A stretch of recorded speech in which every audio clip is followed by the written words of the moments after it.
Before the fame, before the trophies, before the world knew his name, Cristiano Ronaldo was just a kid chasing a dream. In this video, we're going back in time with rare throwback footage that shows how Ronaldo's life really was before he became a global icon. From humble beginnings to raw talent, this is the side of CR7 you don't usually see. Before we rewind the clock, make sure to like, subscribe, and tap the bell, because every legend starts somewhere, and the journey is just as powerful as the destination.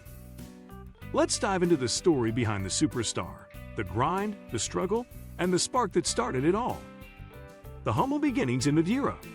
Cristiano Ronaldo dos Santos Aveiro was born on February 5, 1985 in Funchal, Madeira, to a family that knew struggle intimately.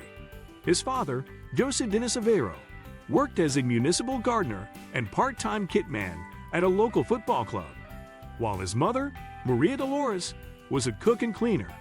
The family lived in a small, tin-roofed house in the Santo Antonio neighborhood, one of the poorest areas of Funchal.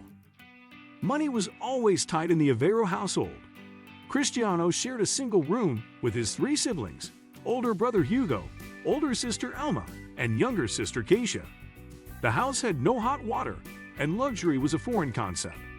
His mother often worked multiple jobs just to put food on the table, sometimes cleaning offices late into the night after spending her day cooking for wealthy families. Despite the financial hardship, football was always present. Young Cristiano would kick anything round, from actual footballs to tin cans, and even rolled up socks when nothing else was available. The boy who never stopped training. From the age of 6, Cristiano showed an obsession with football that bordered on the extraordinary. While other kids his age were playing video games or watching cartoons, Cristiano was outside perfecting his skills. He would spend hours alone, practicing stepovers against imaginary defenders, working on his weak foot, and shooting at makeshift goals made from stacked stones. His dedication was so intense that neighbors began to notice. They would see this skinny boy training in the scorching Madeira sun when others sought shade, and continuing to practice even when it rained. His mother recalls having to drag him inside for meals, as he would often forget to eat when he was focused on football.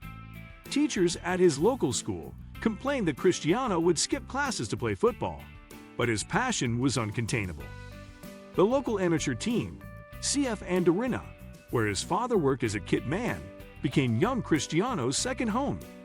Despite being one of the youngest players, his skill level was already remarkable. Coaches were amazed by his natural ability, but what truly set him apart was his work ethic. While other children would leave after practice, Cristiano would stay behind, begging coaches to let him practice penalties or work on specific skills. The heartbreaking move to Lisbon. At just 12 years old, Cristiano faced the most difficult decision of his young life. Sporting CP, one of Portugal's biggest clubs, had offered him a place in their youth academy. It meant leaving everything behind, his family, his friends, his island home, to pursue a dream that might never materialize. The move to Lisbon was traumatic for the young boy. He was placed in Sporting's dormitory with older boys who spoke with different accents and came from different backgrounds. Many of them mocked his Madeira accent, calling him names and treating him as an outsider. Rare footage from this period shows a visibly homesick Cristiano, much smaller than his peers, struggling to adapt to life away from home. Night after night, Cristiano would cry himself to sleep, calling his mother and begging to come home. His mother, Maria Dolores, later revealed in interviews how heartbreaking these phone calls were.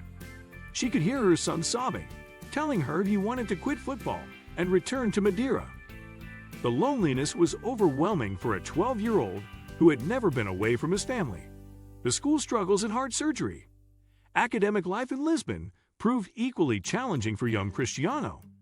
His focus remained entirely on football, causing his grades to suffer dramatically. Teachers complained about his lack of attention in class, and his academic performance was poor. The pressure to succeed in football while maintaining his studies created additional stress for the already homesick teenager. At age 15, Cristiano faced a potentially career-ending crisis. Doctors discovered he had a heart condition called tachycardia, where his heart would race uncontrollably during physical exertion. For any aspiring footballer, this diagnosis was devastating. The condition required immediate surgery, and there was no guarantee he would be able to continue playing at a professional level. The surgery was performed using a laser to cauterize the area of his heart, causing the irregular rhythm. Remarkably, Cristiano was back training just a few days after the procedure, showing the same determination that would define his entire career. His mother flew to Lisbon to be with him during this scary period, and rare hospital footage shows a young Cristiano determined not to let this setback derail his dreams. Financial struggles and family sacrifices. Throughout Cristiano's youth development, his family made enormous financial sacrifices to support his dream. His mother took on additional cleaning jobs, working sometimes 16-hour days to help pay for his expenses in Lisbon. His father, despite his own struggles with alcohol, used his connections in local football to help promote his son's talent to scouts. The family often went without basic necessities to ensure Cristiano had proper football boots and equipment. His older siblings also contributed, with Hugo and Elma taking part-time jobs as teenagers to help support their brother's football journey.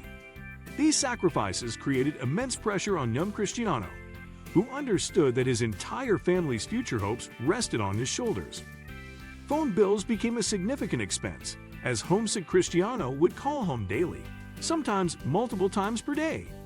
His mother recalls having to choose between buying groceries and paying the phone bill, often opting to ensure her son could maintain that crucial emotional connection to home while pursuing his dreams far away. The breakthrough moment. Everything changed when Cristiano was 16 years old. During a preseason friendly match against Manchester United, the skinny teenager from Madeira put on a performance that left seasoned professionals speechless. Sir Alex Ferguson, Manchester United's legendary manager, watched in amazement as this unknown Portuguese youth twisted and turned around some of the world's best defenders. Rare training footage from Sporting during this period shows Cristiano's incredible development. His speed, skill, and most importantly, his mentality had evolved dramatically. The homesick 12-year-old had transformed into a confident, determined young man who believed he could compete with anyone. His teammates at Sporting later recalled how Cristiano would stay after every training session, practicing free kicks and working on his finishing until the groundskeepers had to turn off the floodlights. From the streets of Madeira to the biggest stadiums in the world, Ronaldo's rise is proof that greatness doesn't come easy, but it's possible. Which part of his early life inspired you the most? Drop your thoughts in the comments or share your own story, because every legend starts with a beginning. If this look into Ronaldo's roots moved you, hit like, subscribe, and send it to someone who needs a little motivation today. Until next time, stay driven, stay focused, and never stop chasing your dream.